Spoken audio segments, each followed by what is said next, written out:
So you'll probably all get a little notification if you could just click on that to say you're fine. Okay, so my name is Lesley Fettes. I am the co-host this evening along with Maggie Fordham. And I will tell you a little bit more about my story as the evening goes on. But my background is regards to menopause is I suffered a premature menopause at the age of 36. And from that point, I wanted to know more really about what the menopause was and what was happening to my body, because about 12 years ago when I was 36, it wasn't really spoken about. And it's great now that there is so much talk and so many people are having that conversation out in the public. And it's so great that we are, having those conversations, especially in the workplace as well. And it's male and females who are talking about menopause. No longer is it a dirty word. And that was part of what I wanted to do when Maggie helped me very much through my menopause transition. I was then asked to do quite a few talks around menopause and how it's affected my work environment and my physical being, I guess. And so from having done various talks, I set up a Facebook group, which kind of grew quite quickly. And from that, we realised, Maggie and myself, that actually there was a lot of women out there who needed some additional support. So we now offer these webinars, and we do also offer a 10-week programme, which we'll tell you a little bit more about as well. And because I found myself in this menopause arena, I've now done a course myself called Third Age Woman, which is about the science of menopause. And I'm also becoming a health and wellness coach too. And alongside that, I happen to teach kettlebell alongside Maggie.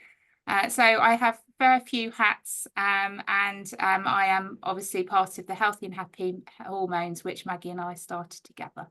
So I'll pass you over to Maggie and she can give you a little intro too. Okay, hello. Thank you very much for all making the time to get away from whoever's in your household or life happening around you and getting yourself here in front of a screen, which I know isn't always the favorite thing when we use screens so much throughout the day. So thank you so much for making that time and making the effort to be with us. Yeah, Lesley and I definitely love helping women through this stage of life, and we're really looking at sort of perimenopause, the transition, so leading up to it, transition, and then postmenopause. So and we just really want to do everything that we can to try and help you best navigate that and have the best results for yourselves. So I'm a personal trainer. I have been personal training for over 20 years now. I always specialized in women. When I started, I was specializing in postnatal, and just all my clients and myself, we've all got older together. And so now it's menopause rather than, after just having a baby. So time is flying by. I'm 55. I went through menopause at the average age of 51.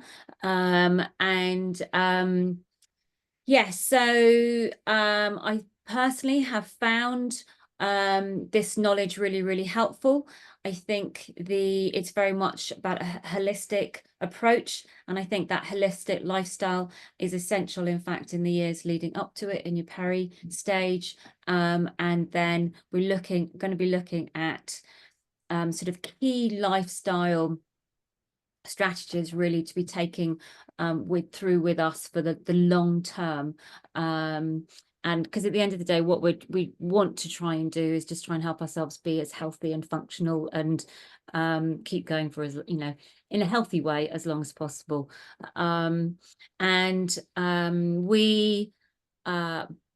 This is not meant to be a substitute for HRT. We're not saying do this, not HRT.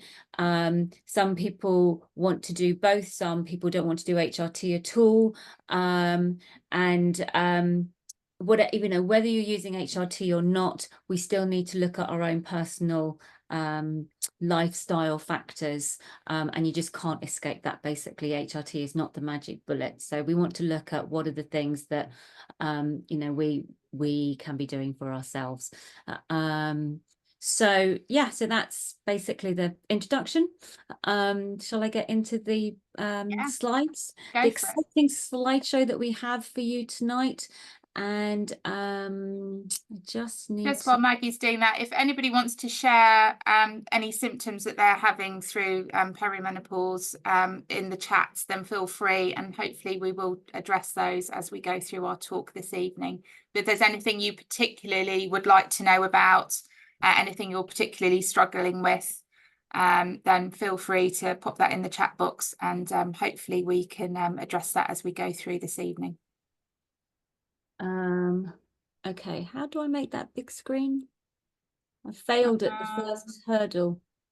Top right hand corner. Oh, there you go. That's the one, yeah, isn't that's it? the There one. you go. That looks a little bit more fancy. Okay, so our talk is powering through your menopause. But as I said, we're, you know, covering sort of like a long range.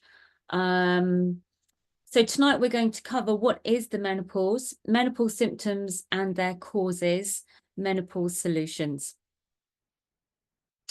I'm very conscious, as Lesley said, that there's a lot of dialogue now about menopause. So I'm sure you've already listened to podcasts, read lots of articles, maybe read books, heard a lot of stuff talked about on the radio, seen TV programs like Davina McCall's, that, you know, it's a hot topic of conversation. So I'm sure you're probably already bringing to the table quite a bit of understanding and knowledge. So forgive me if this is stuff you already know. So the female menopause is in fact made up of the perimenopause, which is your time leading up to menopause. Perimenopause can be up to anything about 15 years. Menopause is the time, the specific time when your periods actually stop. You have to have gone a year without a period before you are termed being in menopause. And so so menopause actually started though when you had your last period, so it's a finite time. And then we have postmenopause, which is the time after your last period. So the transition period averages around 5 years, but can range from 2 to 20 years. It's different for everybody. So during the perimenopause and menopause transition, we've got decline of estrogen and progesterone production with age, with passing years. Looking at this graph, you can see that age 25, our estrogen and progesterone, they're both lovely and high. They're like twin sisters, the yin and yang, and they work beautifully together in our bodies. There's a natural decline as time goes by. And so we start to see the drop-off in those sex hormones at about age 35. What you'll notice, though, is progesterone drops off a lot quicker than estrogen. And so by the time you reach 50, we've had about a 75% reduction in our progesterone. Progesterone is our calming hormone, and estrogen is the excitable hormone. That's where we've got the yin and yang. And so progesterone and estrogen sort of balance each other. And we've got a greater reduction in our progesterone by age 50, as I said, 75%. That reduction we see in estrogen from age 35 to 50 is only about 35%. And so then what happens is we can be in a state of higher estrogen compared to progesterone. And that can create something called estrogen dominance. The estrogen curve is a lovely smooth line. In reality, it's not like that at all. It's actually very volatile. And this is where then women can experience a lot of their menopausal symptoms, because you might have periods where the estrogen is really low, but then the ovaries are having that last hurrah, trying to fire things up and release that egg and get you pregnant before it's too late. And so you might have a spike in your estrogen. And then this is where, you know, with that volatility in estrogen levels, you can feel that volatility in emotions, energy, irritability. So, you know, I'm sure you've probably experienced life isn't lovely and smooth. So this is what's happening with that transition. And then round about sort of 60-ish onwards, they're sort of plateaued out basically. And we're looking now to sort of like a steady state to work with. So general symptoms of menopause, and I think there's about 34 different symptoms. Doesn't mean you're going to have all of them, but it could be bladder infections, anxiety as progesterone is dropping down, brain fog, breast tenderness, depression, difficulty concentrating, dry eyes. My gosh, do I get dry eyes? Fatigue, forgetfulness, headaches and migraines with that estrogen dominance, hot flushes and night sweats, joint pain, loss of confidence and self-esteem, loss of sex drive, mood swings. As none of it's sounding really that great, is it? Vaginal dryness, itching and irritation. That was probably one of my worst symptoms. Weight gain, so that putting on that fat, particularly around the middle, that spare tire. So these are just some of the symptoms of menopause, and maybe just have a think about which ones resonate with you. There is one thing, little caveat here, is we can fall into the trap of putting everything down to menopause. It's not necessarily, it might be that things we're experiencing aren't because of the menopause. So it's really important, if you have any concerns, to always go to your doctor. Some of the symptoms that you can experience with thyroid dysfunction, very similar to menopausal symptoms. So any concerns, always consult your doctor. So hormones are chemical messengers within our body. But we're talking about our sex hormones. And really, I think actually the question we want to ask ourselves is, what is the message that our hormones have for us? So with symptoms that we're experiencing, what is our body trying to communicate to us? Is it waving a flag and trying to get our attention and letting us know that there are things going on internally that require us to make a change on the outside in, and maybe the inside out? And so with symptoms, they can feel challenging, and can be very, sometimes it can be very difficult what we're experiencing. But actually, they're really trying to be an aid to us, and they're trying to get our attention. And basically, they're saying you can't just continue the way that you have always up until this point. Your body is changing, your hormones are changing, there's physiological responses in the body as a result of those changes in the hormone. It's now time to reconsider the way we're doing things, and we're letting you know what's working and what's not working. One thing to think about, as well as the natural changes that we're having in our hormone levels, is we are very much living in an environment where we are surrounded by chemicals, and a lot of chemicals are hormone disruptor chemicals, and some of these mimic estrogen in the body, and they lock onto our estrogen receptors on the cell. So every cell in our body has an estrogen receptor, and so these chemicals can lock onto these cells.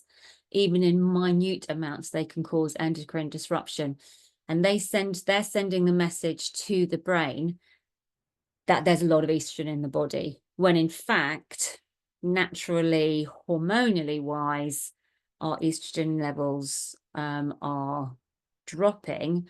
Our body's getting the message that there's high levels of estrogen, and that can exacerbate then even more that estrogen dominance, that gap between our estrogen levels and our progesterone levels, and so exacerbating that imbalance. If you think about a seesaw, ideally before, the progesterone and estrogen were balancing out, and now it's tipped, and progesterone is down through the floor, estrogen is up. And we can get it through our toiletries, makeup, cleaning products. It can be in the water we're drinking, particularly if you're drinking out of plastic bottles, but maybe even thinking about takeaway coffee cups, and Tupperwares, furnishings, carpets. So there's a great app called Think Dirty app, which you can plug in your a product that you use, and it will tell you what are the chemicals within it. Are any of them carcinogenic? Are they hormone disruptor chemicals? So Lesley and I will be talking more tonight about the program that we run, our Powering Through the Menopause program, and we give a lovely welcome pack, and in it there's a beautiful Tropic body wash. And I love to use Tropic because they are clean products and they avoid all the hormone disruptor chemicals. So, and there's a lot of lovely clean products available on the market now. So, but this is something we want to be thinking about. Are the products that I'm using contributing to any of the hormonal disruption and imbalance? And this graph just shows a little picture there. So we've looked at this graph before of the estrogen progesterone declining with age, and the effect then that xenoestrogens from the environment and the greater environment, our personal environment, then is having on those estrogen levels or perceived estrogen levels within our body, i.e. keeping it very high compared to the dropping progesterone. And so these xenoestrogens then in the body are exacerbating our menopausal symptoms. And so trying to clean up our environment can really help, and clean up. Then also thinking about food as well. There's the Dirty Dozen, which you can look up, and it will tell you which vegetables and fruit that year are carrying sort of the greater number of chemicals in terms of pesticides and things like that. So there's I think it's the Clean 15 and the Dirty Dozen. So causes of menopausal symptoms, or certainly contributing and exacerbating menopausal symptoms, are poor diet and food quality. And our body becomes less efficient at absorbing nutrients as we get older. And so even if you're trying to eat well, our body's not doing such a great job at absorbing those. And so, we really want to be trying to maximize the food quality that we are eating. Our lifestyle choices, our sleep, stress, alcohol, smoking, things like that, lack of exercise, or maybe doing the wrong type of exercise. And when you start to see that fat laying down around the middle, it's tempting to then think, I've got to do more exercise and get on that treadmill and, just flog ourselves away. And then actually that becomes a greater source of stress and is going to exacerbate the problem. So maybe reconsidering how we're doing our exercise.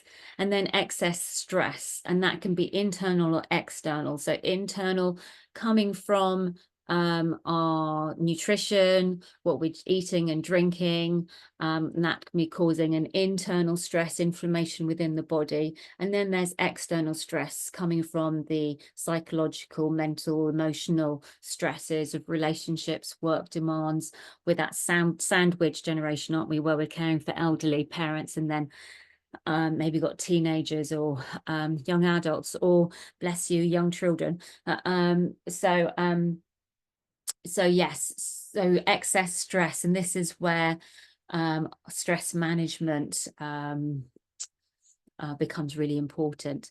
And so these lead to poor health of the endocrine glands, which take over from the ovaries in producing hormones.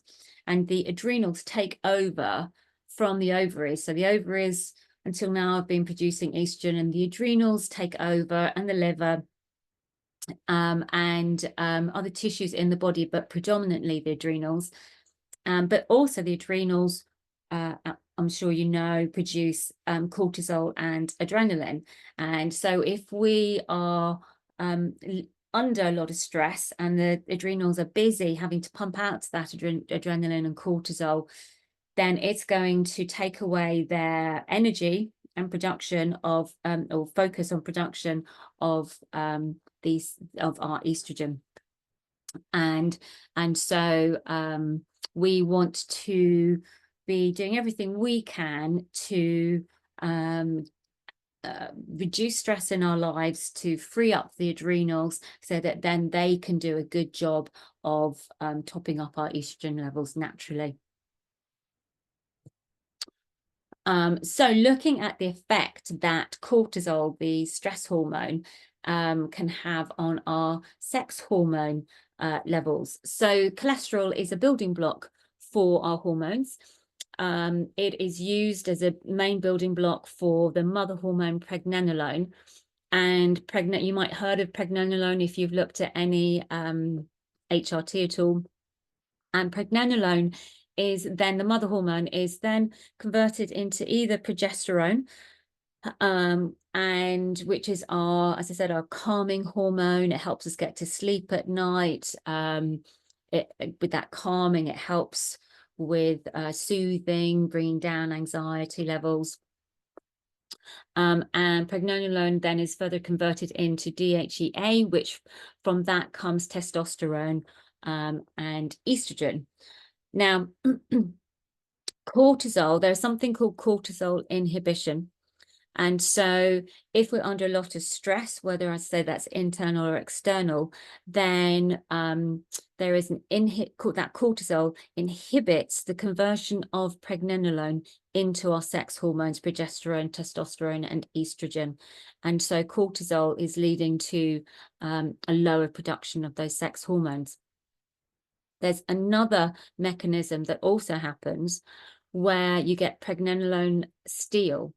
Progesterone steal. And what happens is not only is cortisol inhibiting the production or conversion of pregnenolone into the sex hormones, but cortisol will also, what the body will do is it will take the existing progesterone that is there in your body, and it will take some of that and convert it into cortisol, because the body is programmed to prioritize survival over reproduction. And so if we're under a lot of stress, that when the body's going into that fight or flight response, and so it needs the cortisol, and it's more important then that it's able to produce cortisol than it is to have us in a fertile state.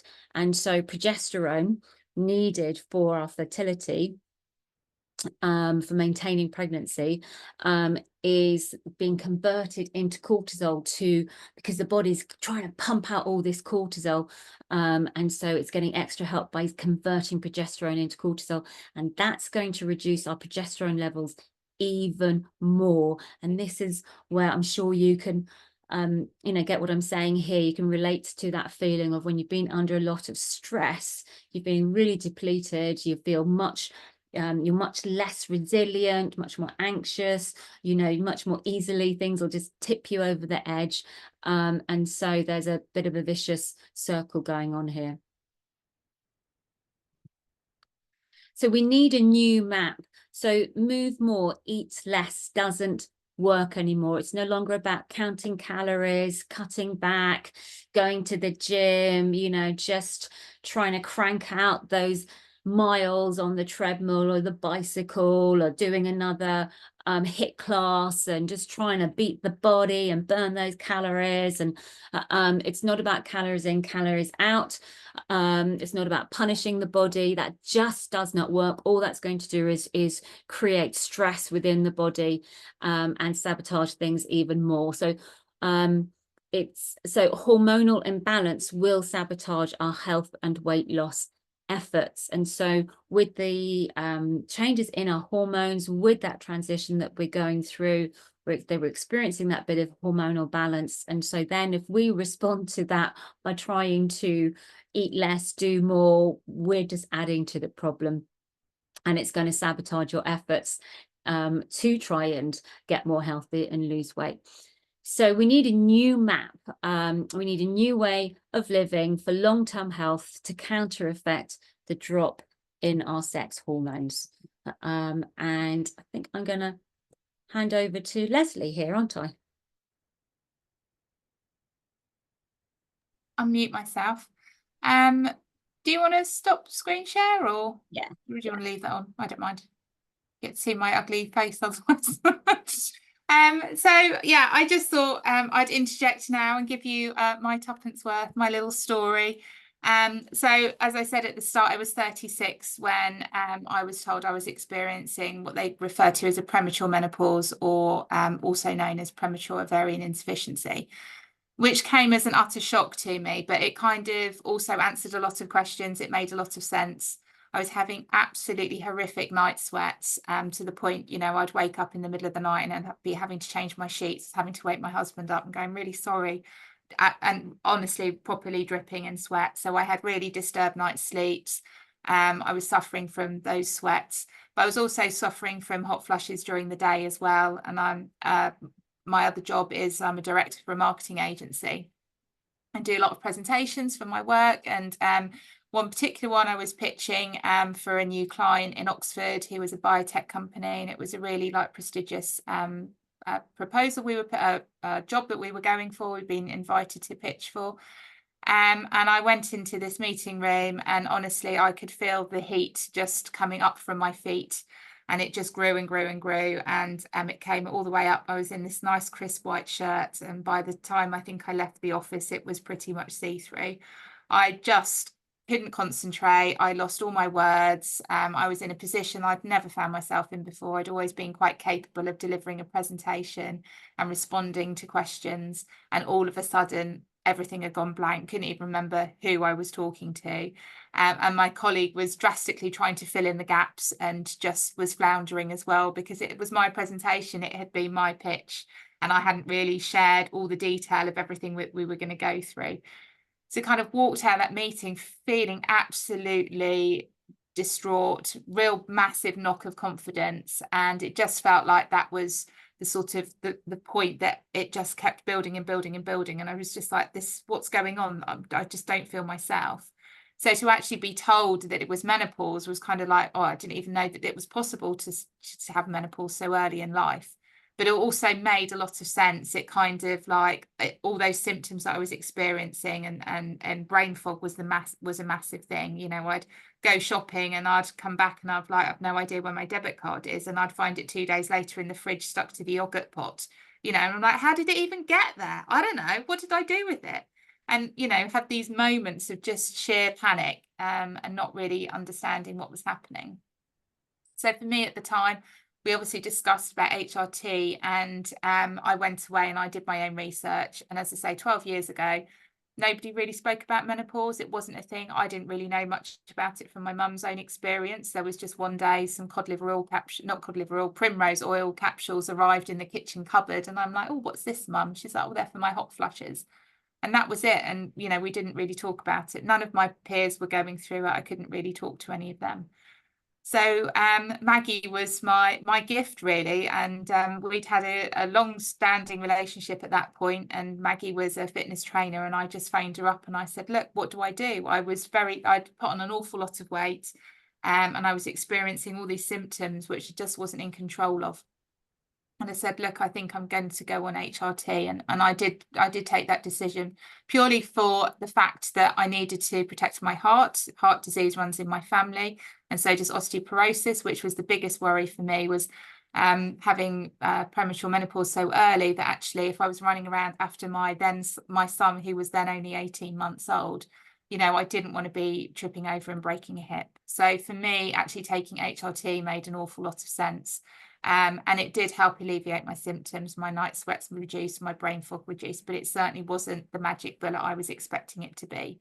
So with teaming up with Maggie, who taught me a lot about nutrition and a lot about exercise, everything kind of suddenly changed. And by the end, I don't know, by the end of that year, sort of 37, so sort of within the 12 months, I was stronger and fitter than I'd ever been in my whole entire life, you know, and that's in my 20s and 18.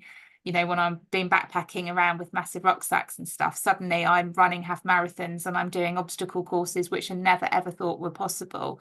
And suddenly all those symptoms were suddenly so much better. And life just felt normal. I'd kind of regained myself again, and that all that confidence came back.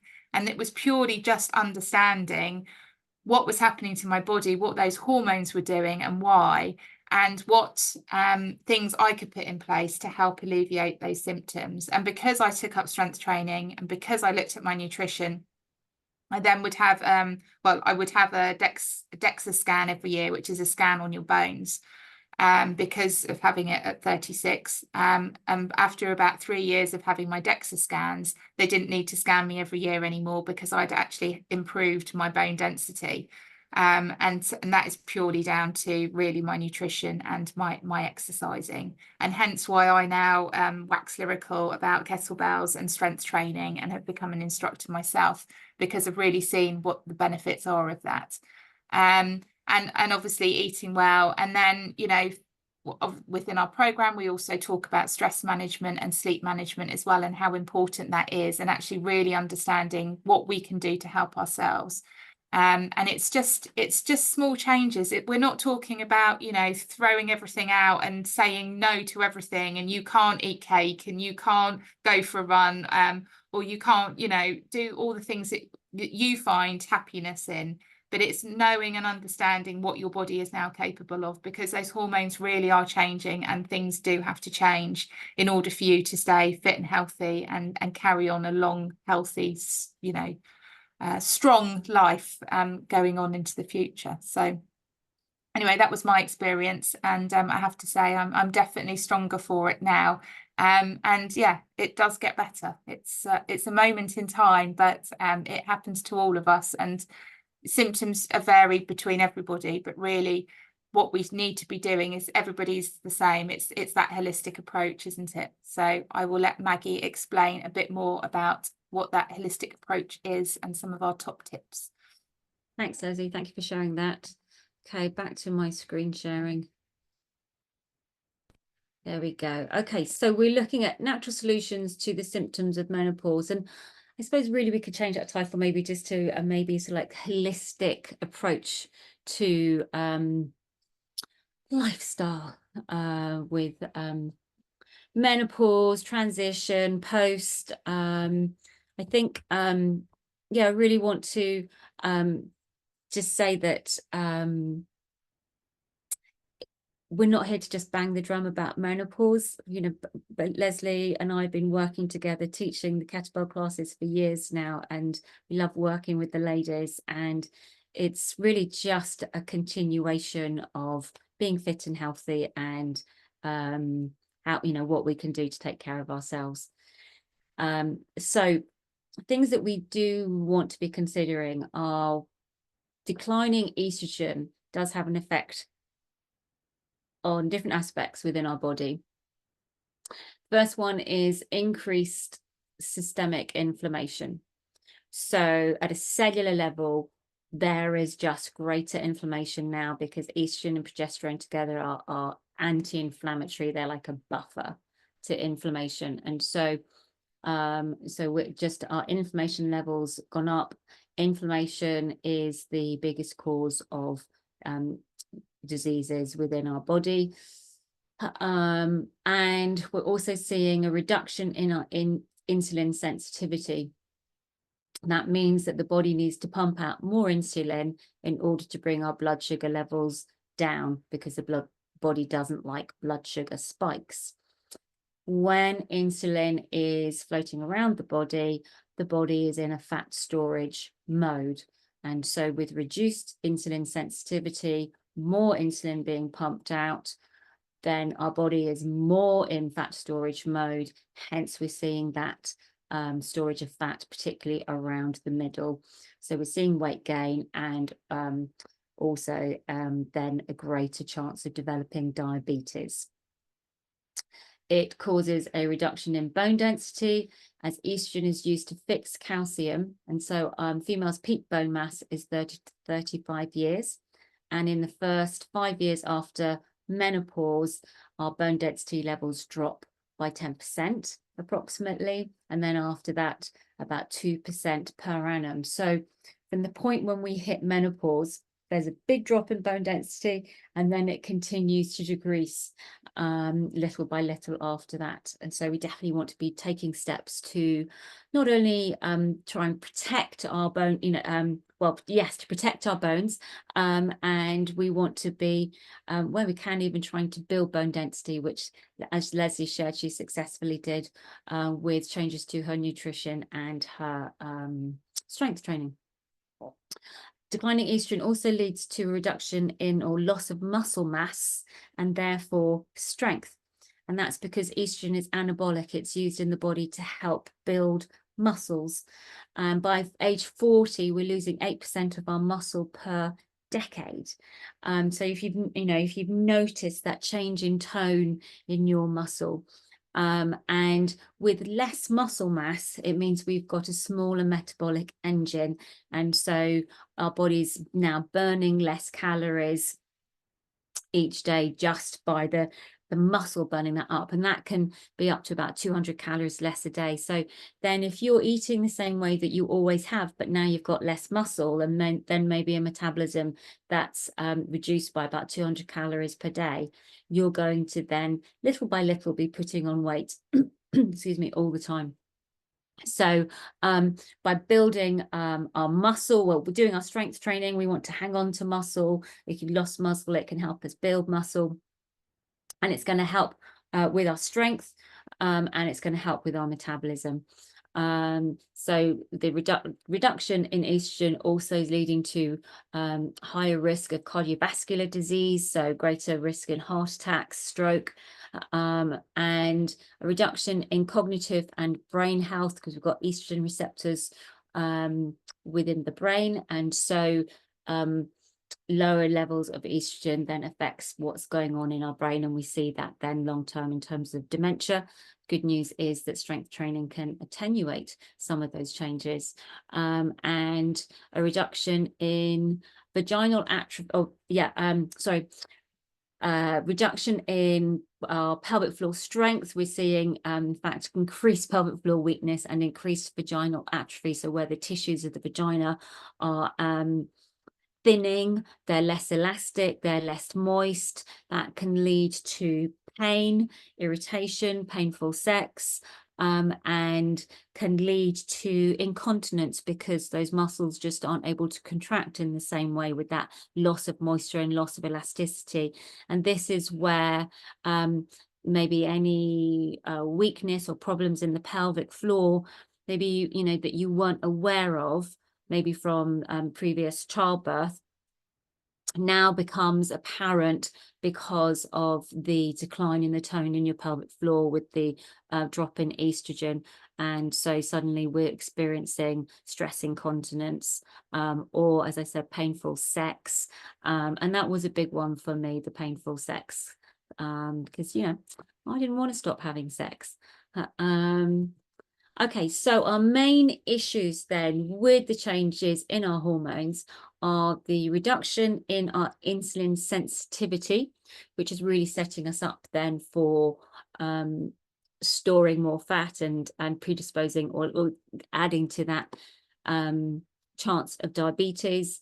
That increased systemic inflammation, which, as I said, it correlates to diseases, heart disease, cancer, and the reduction in our stress resilience. And again, estrogen and progesterone together are a buffer for stress. They're like a shield that protect us against the effects of stress. And so as those drop, then when you experience stressful situations or events, there's a greater response in your body of that cortisol release and adrenaline, cortisol, and that's inflammatory itself.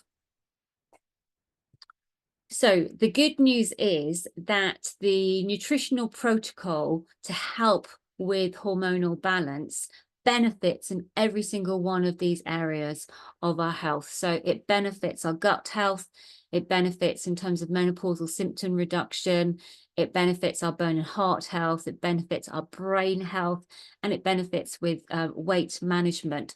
So, rather than that whack-a-mole where you're trying to take care of your brain over here and you're trying to take your gut over there and your bones over there, that actually it's just one nutritional protocol benefits us in every single one of those areas. So it's a win-win. And I'd like to talk about the triangle of hormonal health, and just thinking about three key sets of hormones within the body. So we've got our stress hormones, so particularly the adrenaline and cortisol you'll be familiar with, our female hormones, estrogen and progesterone, and our blood sugar hormones, insulin and glucagon. If you think of a three-legged stool, then if one leg of the stool is wobbly, that's going to affect the whole stool and put a strain on the other two legs.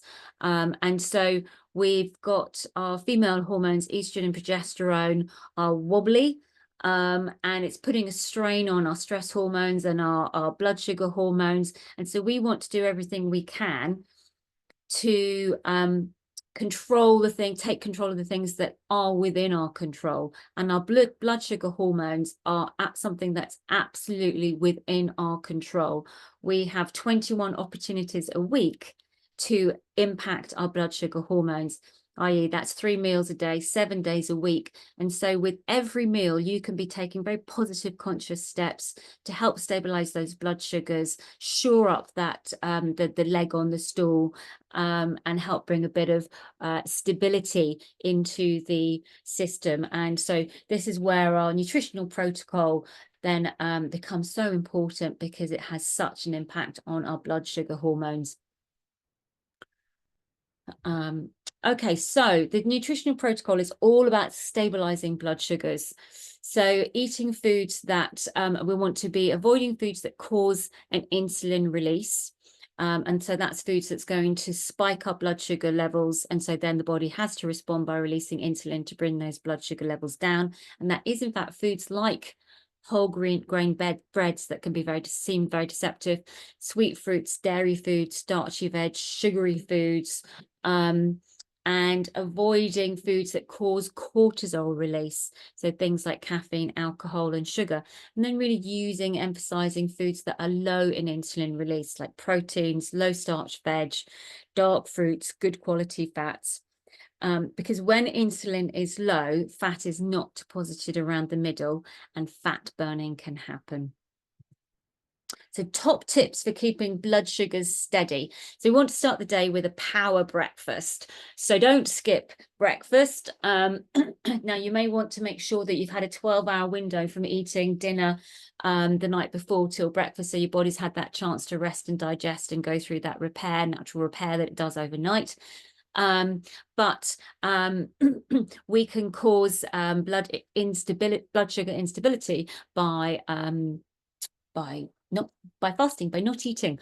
So particularly if you're in the perimenopause phase, this is where intermittent fasting really probably isn't your friend, because of all the fluctuations you're getting in your hormones. Post-menopause, if you know your blood sugar levels are pretty steady, then that's time when maybe we can reintroduce intermittent fasting. But anyway, so we're starting the day with a power breakfast. Power breakfast means it's got protein in it, and we want to have healthy protein with every single meal. And we're really looking at eating about 1 gram of protein for every pound of body weight. So if you're 140 pounds, that's roughly about 140 grams a day. So we're looking at about 20 to 30 grams at lunch, and then about 40 to 50 grams breakfast and dinner. So breakfast, you're getting your protein in because your body's been in a fasted state overnight. And when it's in a fasted state, it starts eating into your muscle mass. And so you want to get that protein in you first thing in the morning to stop that process feeding into your muscle mass. So 40 to 50 grams in the morning. Then your lunch, you got your protein to maintain. And then in dinner, 40 to 50 grams, because you want to give your body that fuel, so that then overnight it's got all that protein to munch on and not your muscle. We want to include healthy fats within our meals, because healthy fats are building block for our sex hormones. As I said, we don't want to skip meals. Cutting back on caffeine to reduce cortisol levels. Keep healthy high protein snacks on hand. So this is where protein and protein snacks are your best friend. Eat like a diabetic, so never have carbohydrate on its own. Lesley could certainly talk a lot about this more, because her son was diagnosed with diabetes, type 1 diabetes, a year or so ago. And so an expert on this now, and eating smaller portions, so that our body is better able to digest it, because a change in our gut, there's a change in our gut microbiome with less reduction in estrogen, and so that's going to affect our digestion. But also we've looked at the fact that maybe we're needing 200 calories less a day now, so maybe thinking about your portion size. So the ideal diet for menopausal woman, your plate at every meal would look like this. Half the plate basically is non-starchy vegetables. So that's your green cruciferous leafy veg, any veg that's grown above ground. And then quarter of the plate is your protein source, so about palm size, and then sort of a 1 to 2 thumb serving of fat, so your healthy fat, whether that's avocado, extra virgin olive oil, nuts, seeds, and then just a cupped handful of your starchy carbs. So we're really shifting the emphasis of what type of food is dominating our plate. So always start with filling your plate with your vegetables, then you're asking yourself, where's my protein? And then very last, it's just that cupped handful of carbohydrate, and it's a starchy carb like sweet potato or something like quinoa. Or so yeah, so this is, we want ideally our plates to look like. Now, think about exercise. Negative exercise leads to, and this is where it's tempting. I was saying it's tempting to try and say, okay, right, I've got to do more exercise. I've got to burn those calories. Okay, but negative exercise leads to raised cortisol. So if you're doing exercise, endurance exercise, more than 45 minutes, beyond that point, you're now raising your cortisol. So it's having the counter effect to what you wanted to do, because cortisol is going to make it harder to lose weight. And cortisol combined with insulin stores fat around the middle. So the more we punish ourselves and push ourselves, we're actually just adding to more fat around the middle. It also can lead to increased feelings of exhaustion, cravings, and can affect our sleep. So you might be struggling with energy levels anyway. You might be struggling with disrupted sleep, but what we don't want to be adding to that by doing too much exercise or the wrong type of exercise. Increased inflammation leading to sore joints and muscle strains, and as I said, fat storage around the middle because of the insulin cortisol relationship. So hopefully I've got the point across. No more long bouts of cardio. Now, I'm not saying don't do your cardio. If you love it, if that's your headspace, your de-stress, your body's used to it, then please don't stop doing it. But just be aware, this is not the solution to you building bone density. It's not the solution to you building muscle mass. It's not the solution to you burning calories to lose weight. So there's a place for it, but yeah, we want to just get wise about what is actually going to really help with those things.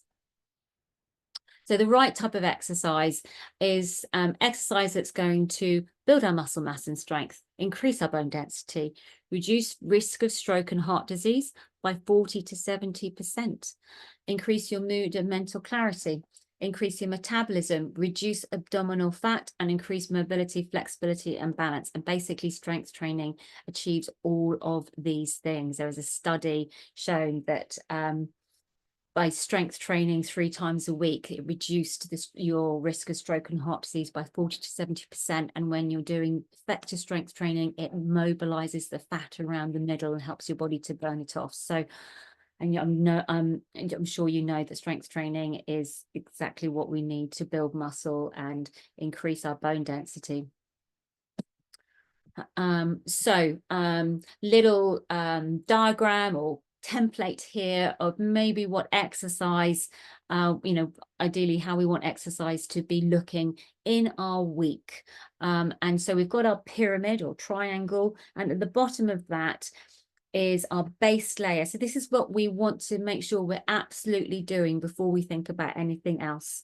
So we're starting with our daily mobility, daily movement. So walking 10-15 minutes after a meal helps reduce insulin release. And so we're we're helping that body to be more of in a fat burning mode, rather than the insulin putting the brakes on fat store, putting the brakes on fat burning and putting us into fat storage. So daily movement is essential, making sure that every 2 hours you get up and you move, at least every 2 hours, at least 2 to 5 minutes, you know, go at work, you know, get up, go get a drink, go to the loo, go over and talk to a colleague, you know, just moving.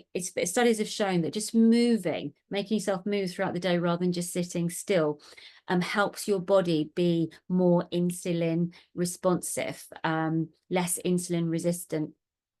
And so it's going to affect your fat storage. Doing daily core exercise to support us, and then we're looking, the next thing we want to make sure we're getting in is 2 times strength training, or 2 to 3 really, of strength training, and depending on your energy levels and recovery is going to determine whether it's 2 or 3 times a week.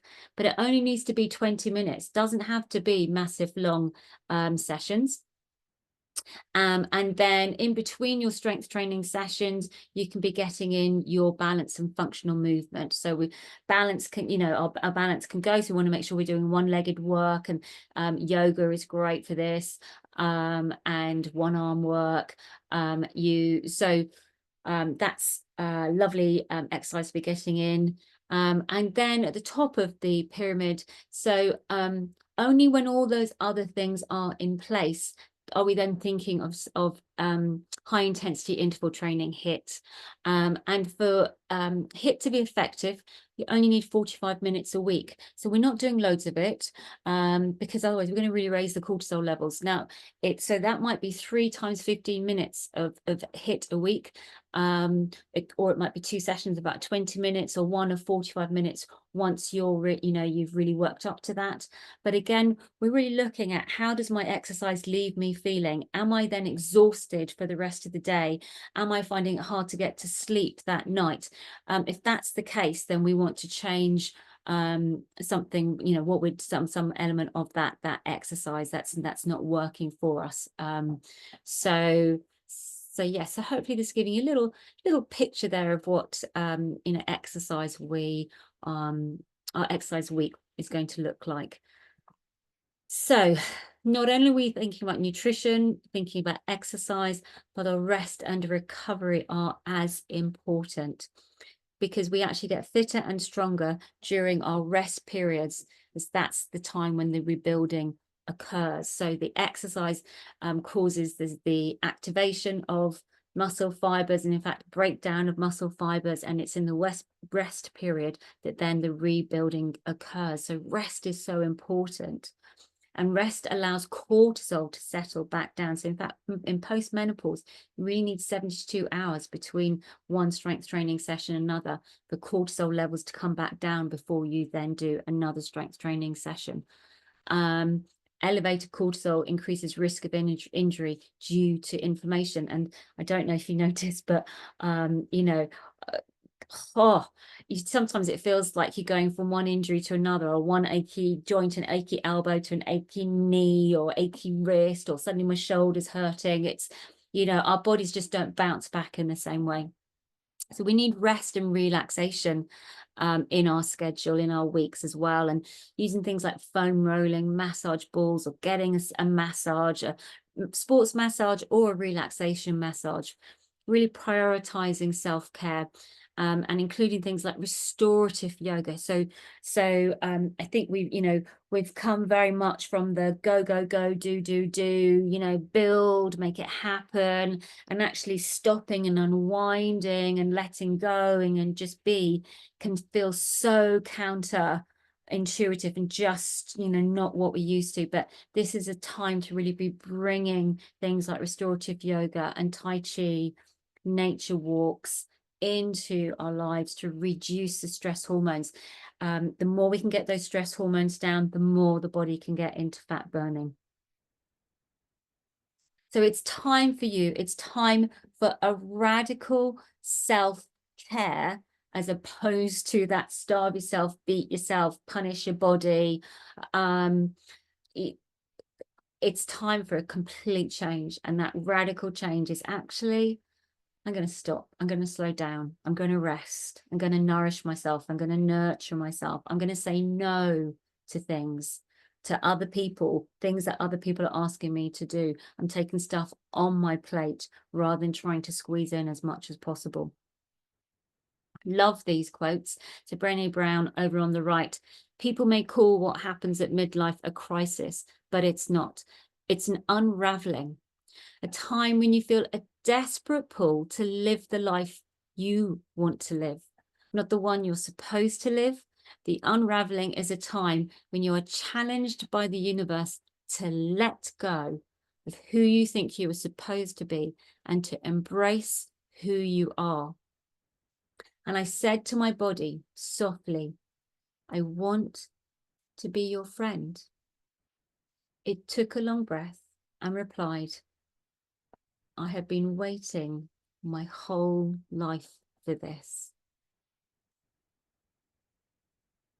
So in conclusion, menopause is a natural stage in the female life cycle.